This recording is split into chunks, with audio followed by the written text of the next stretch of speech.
जय श्री राम। कैसे हैं आप लोग? उम्मीद करता हूं, आशा करता हूं आप लोग स्वस्थ होंगे, खुश होंगे और अपने परिवार के साथ सुख शांति से रह रहे होंगे। हम आप सभी लोगों की, ज़्यादातर लोगों की इच्छा होती है कि हम अच्छी पढ़ाई लिखाई करें, अच्छी डिग्री हासिल करें और अच्छी नौकरी, अच्छा व्यापार हमें प्राप्त हो, व्यापार में तरक्की हो। ज़्यादातर लोगों की कोशिश होती है कि हमें सरकारी नौकरी मिले। सरकारी नौकरी में इच्छुक जो ज़्यादातर लोग होते हैं, बहुत कोशिश करने के बाद भी, बहुत जगह एग्ज़ाम देने के बाद भी, इंटरव्यू देने के बाद भी सफलता प्राप्त नहीं कर पाते हैं और हम लोगों का मन एक तरह से हट जाता है कि शायद यह हमारे भाग्य में सरकारी नौकरी है ही नहीं, या अच्छा व्यापार है ही नहीं, या अच्छी मल्टीनेशनल कंपनी में नौकरी हम प्राप्त कर ही नहीं पाएंगे। इन सब के पीछे ज़्यादातर हमारे ग्रहों का हाथ होता है। हमारी कुंडली में कौन से घर में कौन सा ग्रह बैठा हुआ है, हम इसकी तरफ ज़्यादा ध्यान नहीं दे पाते हैं। जब हम ज़्यादा परेशान हो जाते हैं तब हम किसी ज्योतिषी या पंडित को अपनी जन्म कुंडली दिखाते हैं। तब हमें पता चलता है कि हमारी कुंडली में क्या दोष है और उसका क्या उपाय करने से हमें सफलता प्राप्त होगी। लेकिन तब तक बहुत देर हो चुकी होती है।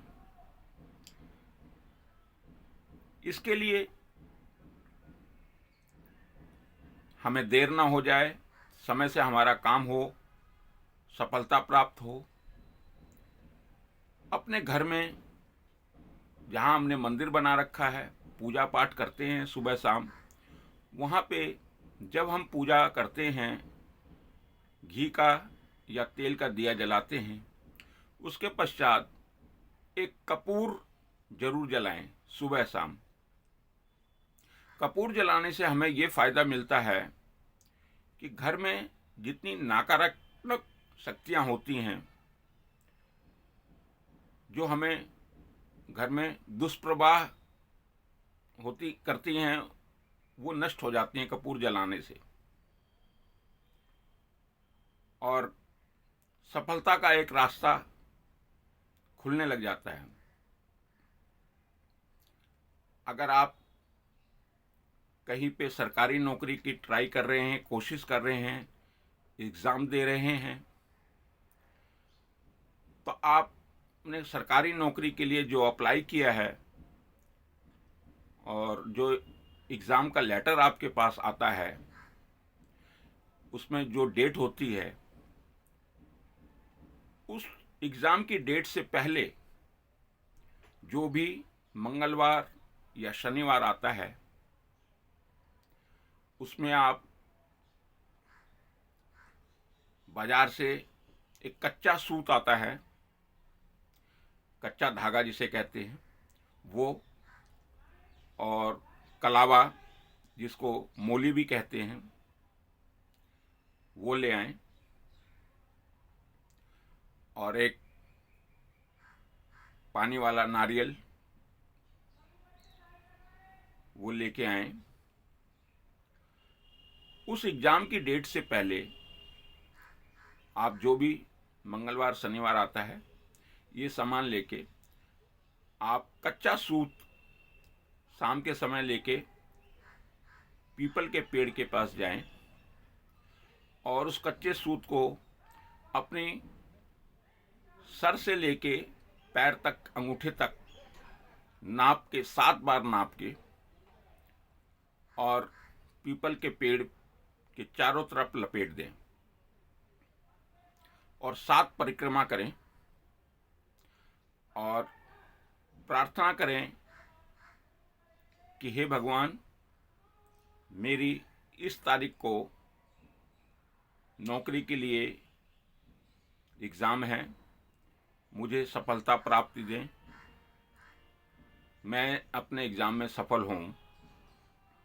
और उसके बाद सरसों का तेल का दिया पीपल के पेड़ के नीचे जलाएं, लेकिन ध्यान रहे दिए का मुंह उत्तर दिशा की तरफ होना चाहिए। जो उसका लौ है उत्तर दिशा की तरफ जले। और 7 परिक्रमा करने के बाद, दिया जलाने के बाद आप अपने घर आ जाएं। फिर आपने जो अपने घर में मंदिर बनाया है वहाँ आसन लगाएं और जो मूली कलावा लाए हैं उसको भी एक बार अपने सर से और पैर तक के अंगूठे के पास तक उसको नाप लें। एक ही बार, 7 बार नहीं, एक बार नाप के उसकी मोड़ के बत्ती बनाएं लंबी सी, और तिल के तेल दिए में तिल का तेल डाल के उस बत्ती को जलाएं। और जो नारियल लाए हैं वो हनुमान जी के चरणों में रखें और आसन लगा के 108 बार हनुमान जी की सभी फलों को प्राप्त करने वाली यह चौपाई 108 बार पढ़ें। कवन सो काज कठिन जग माही, जो तुम तात होत नहीं पाही। इस चौपाई का 108 बार जाप करें। याद रहे तिल का तेल का दिया जलाना है, मिट्टी का दिया होना चाहिए। उसके पश्चात सुबह वह नारियल, उसका जो पानी है वो फोड़ के प्रसाद के रूप में सभी परिवार को दें और नारियल को प्रसाद के रूप में ग्रहण करें। उसके बाद आप जो एग्ज़ाम की तारीख है वहाँ जाके एग्ज़ाम देंगे तो आपको अवश्य सफलता प्राप्त होगी। एग्ज़ाम की सफलता के बाद आपके पास अगला लेटर जो इंटरव्यू का आता है, इंटरव्यू की डेट से एक दिन पहले आप बाजार में 2 केले ले आएं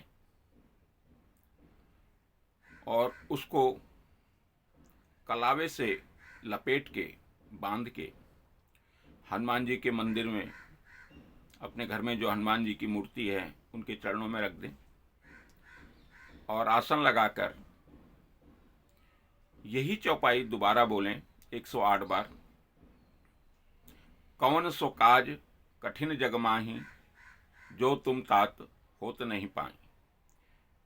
इस चौपाई को फिर 108 बार बोलें और उस केले को वहीं पर रात भर रहने दें। प्रातः उठ के सबसे पहली रोटी जो घर में बन रही है, सबसे पहली रोटी लेके उसमें थोड़ा गुड़ रख के और दोनों केलों को लपेट के आप किसी गाय को खिलाएं और उसके चरण छुएं। उसके बाद आप अपने इंटरव्यू पे जाएं, आपको अवश्य सफलता प्राप्त होगी। वीडियो को सब्सक्राइब करें, लाइक करें, ताकि मेरे आने वाले सभी वीडियो आपको समय समय पर प्राप्त हों और जानकारी का आप लाभ उठाते रहें। कमेंट्स में जय श्री राम अवश्य लिखें। जय श्री राम।